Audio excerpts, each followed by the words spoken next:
دکھ کا رشتہ انسان کی زندگی کے ساتھ ایسا ہے جیسے سانسوں کا جسم کے ساتھ، مگر وہ دکھ جو کسی کو خوشی دینے کی غرض سے اٹھائے جائیں وہ اپنی خوشی اور اپنے سکھ سے کئی گنا زیادہ پرسکون اور عمر بھر راحت کا سامان بن جاتے ہیں۔ اللہ تعالیٰ سے یہ دعا ہے کہ اللہ تعالیٰ پوری امت مسلمہ کی تمام دنیاوی مشکلات کو دور فرما کر اپنی رحمتوں و برکتوں سے نواز دے۔ مگر یاد رکھیے گا کہ یہ تمام رحمتیں برکتیں اسی وقت حاصل ہو سکتی ہیں جب ہم اللہ تعالیٰ کے احکامات پر عمل کریں گے، پیارے نبی صلی اللہ علیہ وآلہ وسلم کی تعلیمات کو اپنائیں گے۔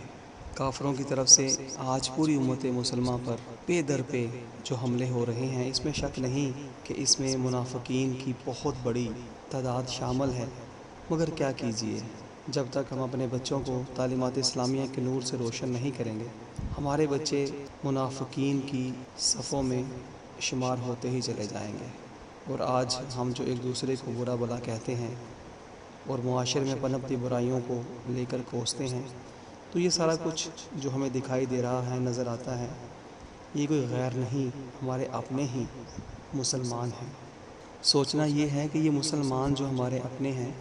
یہ کس کی تعلیم سے تیار ہوئے ہیں؟ یہ کافروں کی تعلیم سے تیار ہوئے ہیں۔ جی ہاں،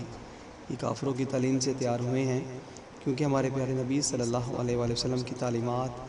بھی اسی طرح رحمت ہے جس طرح آقا کریم صلی اللہ علیہ وسلم کی اپنی ذات بابرکت بھی رحمت ہے۔ تو رحمت والے پیارے نبی صلی اللہ علیہ وآلہ وسلم کی تعلیمات کو چھوڑ کر جب ہم کافروں کی، جانوروں کی، بلکہ جانوروں سے بھی بدتر لوگوں کی تعلیمات اپنائیں گے تو سکون، راحت اور چین ہمیں کہاں سے حاصل ہوگا؟ یہ ہو ہی نہیں سکتا۔ لہٰذا ضرورت آج اس امر کی ہے کہ ہم اپنے بچوں کو تعلیمات اسلامیہ کے نور سے روشن کریں۔ جانتے ہیں نا کیوں کریں؟ وہ اس لیے کہ یہ مسلمانوں کے بچے ہیں، اور مسلمانوں کے بچے ہی تعلیمات اسلامیہ کے نور سے روشن ہوتے ہیں۔ اللہ تعالی ہمیں سمجھنے کی اور سمجھ کر عمل کرنے کی توفیق عطا فرمائے، آمین۔ اہل ایمان پر شفقت تیری آتی نہیں نظر، طلب دنیا کی تجھے لگ چکی ہے نظر، احسان فراموش ہو چکا تو جب سے، ذات بے بسی کی تیری اڑ رہی ہے خبر، طوفان فرنگ اٹھ رہا ہے آج جا بجا، کس کی حجت پر تو کر رہا ہے صبر، گوشائے قلب میں نرمی کفر کے لیے نہ رکھ، گوشائے قلب میں نرمی کفر کے لیے نہ رکھ، غلامی زنجیر توڑ نہ سہ تو اور جبر، احکام خدا حق ہیں حبیب خدا جو لے کر آئے صلی اللہ علیہ وسلم، مخالف بنے جو اس کا ملے نہ اسے راحت قبر، دشمن خدا کو اپنا جو بنا رہا ہے دوست، دونوں جہاں میں بندہ وہ جاتا ہے اجڑ، افلاس کا خوف تجھ پہ مسلط کیوں ہوا، رازق تیرا خدا ہے کیا تجھے نہیں خبر، عزت کی چاہ میں اکثر برباد ہو رہے ہیں، مشیت خدا پر جو کرتے نہیں صبر، جاہو جلال تیرا باقی نہیں رہے گا، خوش بخت ہے وہ جسے مل جاتی ہے قبر، تبدیل زمانہ اگرچہ ہوتا جا رہا ہے، موت و حیات پر نہیں رکھتا کوئی صدر، شرمندہ نہ ہو کفر کا تو کر مقابلہ، یہی تیرا جنوں تجھے دے جائے گا شجر، اپنے دین کی باتوں پر تو دھیان دے، کولے اغیار کا تجھ پہ آئے نظر اثر، ایجادات نے تیرے دل کو مردہ کر دیا، ایمان کو تیرے اس سے پہنچ رہا ہے زر، وقت فرصت صوفیہ کی سنگت میں رہا کرو، نظر کرم کی ان سے بن جائے گا گوہر، تنہائی کو پاک اپنی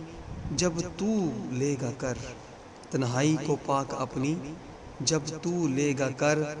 بنا موسم کے تجھے مل جائے گا ثمر، بنا موسم کے تجھے مل جائے گا ثمر، اوروں کے لیے دل میں الفت رکھا کرو، ہر حال میں تیری زندگی ہونی تو ہے بسر، سوچ سوچ کر زاہد پریشان ہو رہا ہے، دنیا میں مرد مومن کیوں آتا نہیں نظر، تہذیب فرنگ کے دیوانے تو ہیں جا بجا، احکام خدا سن کر کیوں کریں اگر مگر، احکام خدا سن کر کیوں کریں اگر مگر۔ غیرت دین کی تعریف کوئی ان سے جو پوچھ لے، سو میں سے ہر کسی کو ملتا ہے صفر۔ غیرت دین کی تعریف کوئی ان سے جو پوچھ لے، سو میں سے ہر کسی کو ملتا ہے صفر۔ ہم آہنگی دین سے اپنی رہی نہ کسی کی، پدر کو سبق جدید آج دے رہا ہے پسر۔ سکول و کالج کے علم نے اسے بہادر بنا دیا، سکول و کالج کے علم نے اسے بہادر بنا دیا، عذاب خدا سے یہ آج ہو گیا ہے نڈر۔ فرشتے زمین پر چلتے نظر آئیں کس طرح، مردان خدا بھی تو آتے نہیں نظر، مردان خدا بھی اب تو آتے نہیں نظر۔